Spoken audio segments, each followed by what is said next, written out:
रहिवासी नितेश मेश्राम याला शासकीय कामात अडथळा निर्माण केल्याप्रकरणी गुन्हा दाखल होता त्याला 10 जूनला या प्रकरणात घरून अटक केली असता चांदूर रेल्वे पोलीस स्टेशनमध्ये नेऊन त्याला 11 जूनला अमरावतीच्या न्यायालयात नेण्यात आले असता तिथून त्याला कारागृहामध्ये पाठवण्यात आले, परंतु कारागृह निरीक्षकाने त्याला आत घेतले नाही कारण त्याची प्रकृती ठीक न दिसल्यामुळे पोलिसांना सांगितले की पहिले त्याला त्याची प्रकृती ठीक होऊ द्या, त्यानंतर त्याला कारागृहात घेतले जाईल। त्यानंतर नितेशला जिल्हा सामान्य रुग्णालयात उपचारासाठी दाखल केले असता नितेशच्या परिवाराला सांगितले की त्याला रुग्णालयात आणले आहे। तसेच नितेशचा परिवार भेटण्यासाठी गेले असता पोलिसांनी परिवाराला भेटू दिले नाही तर त्यांना 12 जूनला डायरेक्ट नितेशची बॉडी सोपवली। त्यामुळे मृतक नितेशच्या परिवाराला एकदम धक्का बसला। त्यांनी रुग्णालयात गोंधळ केला आणि नितेशच्या मृत्यूचे बिंग उघडकीस यावं म्हणून पोलीस अधीक्षक यांना निवेदनसुद्धा दिले। नितेशचा मृत्यू कसा झाला यासाठी चौकशी करण्यात यावी, त्यानुसार पोलीस अधीक्षक यांनी चौकशी करू असे सांगून प्रकरण निपटवले होते, पण अजूनपर्यंत पोलीस अधीक्षक यांनी या प्रकरणात काहीच चौकशी केली नसल्याचं मृतक नितेशच्या परिवाराने सांगितलेले आहे। त्यासाठी नितेशच्या परिवाराला न्याय मिळावा म्हणून पोलीस अधीक्षक कार्यालयासमोर आमरण उपोषणाला बसले आहे।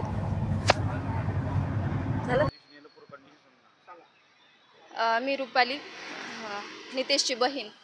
ज्या दिवशी त्याला घरून नेलं होतं सोमवारी 10 तारखेला 12-12:30ला, तेव्हा तो सुखरूप होता। घरून जेव्हा नेलं तेव्हा त्याचं मेडिकल केलं, मेडिकल नॉर्मल होतं तर ज्या दिवशी मेडिकल केल्याच्या नंतर नॉर्मलच होतं। त्याच्यानंतर 2 दिवसात काय झालं काय नाही आम्हाला काहीच माहीत नाही। यांनी डायरेक्ट दवाखान्यात नेलं, त्याला दवाखान्यात नेलं। 13 तारखेला जेव्हा त्याची डेथ आमच्या हातात दिली तेव्हा त्याच दिवशी 13 तारखेला आम्ही SP-ना निवेदन दिलं की माझ्या भावासोबत अचानक असं झालं, तुम्ही याची काहीतरी कार्यवाही करा। आज 13 तारखेपासून 1 महिना होऊन 3 दिवस झालेत। निवेदन आम्ही SP-ला दिलंय, IG-ला दिलंय, कलेक्टरला दिलंय, सगळ्यांना निवेदन देऊन झालेत। अधिकाऱ्यांनाही भेटून झाले किंवा आमदार खासदारांनाही भेटून झाले, पण याच्यावर अजूनही अद्याप कोणत्याही गोष्टीत कार्यवाही झाली नाही किंवा आम्हाला अजूनही निर्णय नाही। आम्ही निर्णयाच्याच प्रतीक्षेत आहोत, तर आम्हाला तात्काळ निर्णय द्यावा, त्याच्यासाठी आज आम्ही उपोषणाला बसलेलो आहोत।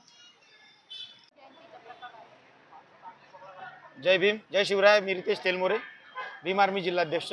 नितेश मेश्राम हा चांदूर पोलीस स्टेशन हद्दीतील, चांदूर रेल्वे पोलीस स्टेशन हद्दीतील राहणारा व्यक्ती, त्याला एका 353च्या गुन्ह्यामध्ये सरकारी कामात अडथळ्यामध्ये म्हणजे 14 एप्रिलचा कार्यक्रम होता, त्या कार्यक्रमामध्ये काहीतरी पोलीस प्रशासनासोबत त्याची उज्जत झाली होती, तर त्या प्रकरणामध्ये त्याच्यावर 353 दाखल झाली होती। तर त्याच्या प्रकरणामध्ये त्याला कोर्टामधून समन्स आला होता आणि पोलीसवाल्यांनी म्हटलं का बा तुम्ही या प्रकरणामध्ये तुम्हाला आम्ही अरेस्ट करत आहे। तर घरून नेलं, घरून नेल्याच्या नंतर त्याला पोलीस प्रशासनानं घरून नेल्याच्या नंतर याची आईने विचारलं का बा तुम्ही याला आता नको आणि सकाळी न्या। तिथं पण त्याला काहीतरी बोलचाल झाली, त्यांची बोलचाल म्हणजे पोरासोबत काहीतरी मारहाण किंवा बोलचाल झाली।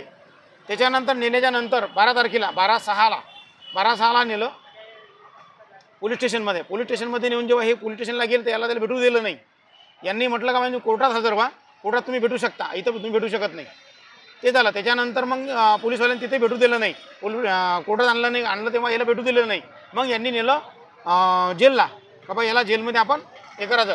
जेलमध्ये नेलं असता जेल प्रशासनानं त्यांना अरेस्ट केलं नाही व जेलमध्ये घेतलं नाही। त्याने तिथंच 2 मिनिटातच त्यांना बॉडी पाहिली, जे मुलाची बॉडी होती पाहिली, त्याला एकदम इजा दिसल्या बॉडीला त्यांच्या।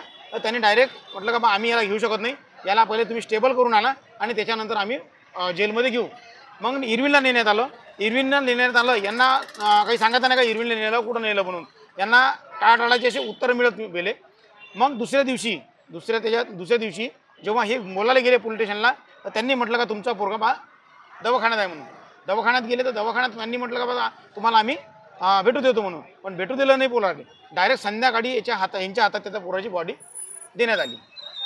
या प्रकरणामध्ये ह्या नेल्यापासून तर पोरगा वारेपर्यंत जे काही संबंधित जो काही गुन्हेगार असेल, आम्ही तर पाहिला नाही कोण गुन्हेगार आहे काय आहे, पोलीस प्रशासनानं याची सखोल चौकशी करण्यात यावी।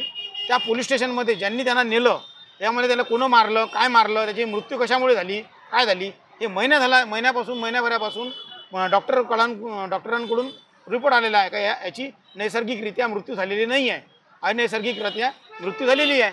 एवढं स्पष्ट असूनही पोलीस प्रशासन व ग्रामीणचे SP साहेब हे जर कारवाई करत नाही, आम्हाला आश्वासन दिलं त्यांनी का बा मी याच्यातनी कोणतीही हयगय करणार नाही व दोषींवर कडक कारवाई करणार म्हणून, पण अद्याप महिना उलटूनही कोणती कारवाई नाही झालेली आहे। त्यासाठी त्याची आई त्याच्या न्याय भेटासाठी हे सगळा परिवार इथं उपोषणाला बसले आहे।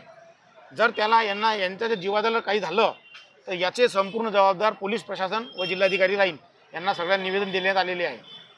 यांची जीवितहानी व्हावू नये व त्यांना न्याय मिळावा अशी आमची प्रशासनाची व शासनाची अपेक्षा आहे व या गरिबांना न्याय देण्यात यावा व असे जे अन्याय होत आहे विनाकारण जे लोकांचे निष्पाप जीवांचे जीव झाले आहे असे याच्यानंतर नाही व्हावे. आणि भीम आर्मीचा या उपोषणाला पूर्णतः